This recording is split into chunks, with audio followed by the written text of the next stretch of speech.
राजस्थान युवा शक्ति मंच की ओर से रविवार को जयपुर में विशाल वाहन रैली निकाली गई। रैली खोले के हनुमान मंदिर से शुरू होकर रामलीला मैदान तक पहुंचे, जिसमें बड़ी संख्या में लोगों ने भाग लिया।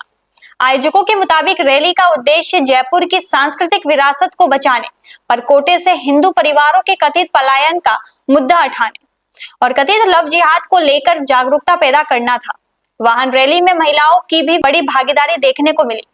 रैली में शामिल महिलाओं ने सरकार से डिस्टर्ब एरिया एक्ट को प्रभावी तरीके से लागू करने की मांग की। उनका कहना था कि जयपुर के परकोटा क्षेत्र की सांस्कृतिक पहचान और बेटियों की सुरक्षा को लेकर सरकार को ठोस कदम उठाने चाहिए। रैली के दौरान आयोजकों और प्रतिभागियों ने सामाजिक एवं सांस्कृतिक मुद्दों को लेकर अपनी खास बात रखी।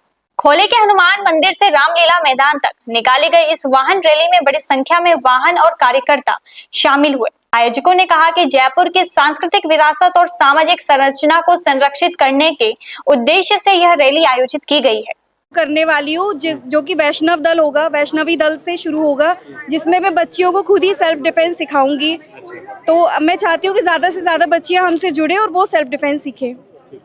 ठीक है जी, धन्यवाद। जयपुर के रामलीला मैदान में फिलहाल मैं हूँ और आज यहाँ पर युवा शक्ति मंच की ओर से जयपुर को जो सांस्कृतिक विरासत है उसको बचाने के लिए और परकोटे से पलायन को रोकने के लिए खोले के हनुमान जी मंदिर से लेकर के यहाँ तक एक विशाल वाहन रैली निकाली गई और उसके बाद मैदान में आप देख सकते हैं बहुत बड़ी संख्या में जो है लोग मौजूद हैं। मैं कुछ महिलाएं हैं मेरे पीछे, मैं इनसे बात करूंगा। बताइए, जो आज ये कार्यक्रम हुआ, आयोजन हुआ, क्या जरूरत थी इसकी? बिल्कुल, पलायन को रोकना बहुत जरूरी है। नशा मुक्ति होना चाहिए। हमारा देश आगे बढ़ रहा है। पहली बार इस रैली में हमारे यहाँ से महिलाओं को पहली बार मौका मिला है इस रैली में जाने का, जो कि 13 साल से जा रही है, लेकिन महिलाएं पहली बार आगे आई है। और मैं सभी महिलाओं से आग्रह करती हूँ, इस बार आए, अगली बार और आए, आप आगे से आगे बढ़े। हर चीज में आगे बढ़ रही है हमारी महिलाएं। हमारी बहनों ने कुछ अभी यहाँ पर प्रोग्राम किया था तलवार से। मैं चाहती हूँ हर एक बेटी सीखे, हर एक बेटी आगे बढ़े। सभी को सेल्फ डिफेंस सीखना बहुत जरूरी है। आप पहले अपनी सुरक्षा करें, उसके बाद आप किसी और की सुरक्षा कर सकते हैं। तो मेरा ये मानना है कि हमारी बेटियों को आगे से आगे बढ़ना चाहिए और आप जरूर सीखें। आप भीतरी शहर में रहती हैं? जी बिल्कुल।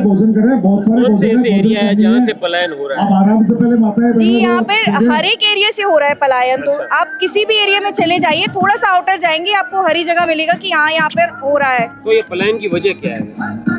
पलायन की वजह क्या है? हिंदू डरा हुआ है। भाई क्यों डरे हुए हो? आप आगे बढ़िए। अगर आप ही अपना पलायन करेंगे तो आगे कैसे बढ़ेंगे फिर? आप बताइए। क्या राजनीतिक इसमें सहयोग है उस प्रकार का? देखिए, यहाँ पर सारे हिंदू इकट्ठे हैं। यहाँ राजनीति का कोई काम नहीं है। नहीं, वो जो पलायन हो बिल्कुल रहा है, पलायन हो रहा है, लेकिन आप उसमें राजनीति क्यों लेकर आ रहे हैं? आप राजनीति मत लाइए। पहले आप ये देखिए, आप सबसे पहले हिंदू हैं। सबसे पहले आप हिंदू हैं, उसके बाद में आप राजनेता हैं। चाहे आप किसी भी पार्टी को सपोर्ट कर रहे हो, आप वो चीजें बाद में करना, लेकिन आप सबसे पहले ये देखिए कि सबसे पहले अगर आप हिंदू जन्म लिए हैं तो आप हिंदू के लिए बोलिए। और सरकार को इस विषय पर गंभीरता से अपने विचारों को रखना चाहिए और इस मुद्दे को, अगर ये वास्तविकता है तो इसको रोका जाना चाहिए। अदरवाइज पूरे राजस्थान से सारे हिंदू अगर समाप्त हो जाए तो हम वीरों की भूमि कहाँ रह जाएगी। इसलिए मेरे सरकार से आग्रह है कि इस विषय को गंभीरता से लें और इस मुद्दे को पूरी समाज के सामने रखने की चेष्टा करें। धन्यवाद। आप क्या कहेंगे मैडम? सभी धर्मों को एक बनाया जाए और सबको एक साथ जोड़ के धर्मों के प्रति भावना बढ़ाई जाए, बस इतना ही कहेंगे। कितने समय से जुड़ी हुई है आप इस युवा शक्ति मंच से? सर हमें बहुत टाइम हो गया। बहुत टाइम हो गया। हाँ। मुख्य काम क्या है संस्था इसका, मंच का? उनको सभी धर्मों को एक करना है। सभी धर्म एक साथ चले, एक साथ बन के अपनी बेटियों का सुरक्षा करे, बहन बेटियों के साथ रहे और कोई धर्म जात पात नहीं रहे। सर मैं कुछ कहना चाहूँगी। सर मैं अभी 3 मंदिरों में हनुमान चालीसा का पाठ करवाती हूँ।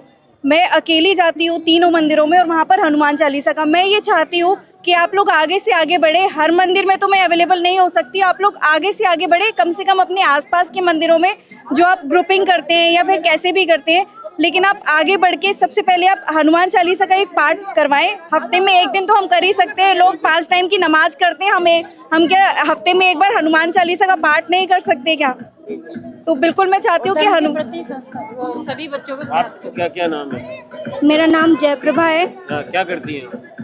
जी। मैं ना योगा क्लास, योगा टीचर हैं आप। हाँ, क्या कहेंगी आज के इस कार्यक्रम के बारे में? मैं कहूँगी कि बच्चे, युवा, महिलाएं सभी इस चीज़ में सपोर्ट करेंगे तभी जाके ये प्लान रुकेगा। अगर सिर्फ युवा ही रहेंगे आगे तो इस तरह से नहीं होगा। महिलाओं को भी ध्यान देना होगा क्योंकि महिलाएं घर पे रह के अपने बच्चों को समझा सकती है विशेष तौर पे, और बच्चों को भी एक दूसरे का ध्यान रखना चाहिए। ये नहीं कि बच्चे एक दूसरे को देख रहे हैं, उसके साथ कुछ गलत हो रहा है, कोई लेके जा रहा है, किडनैप कर रहा है, तो वो उसमें ध्यान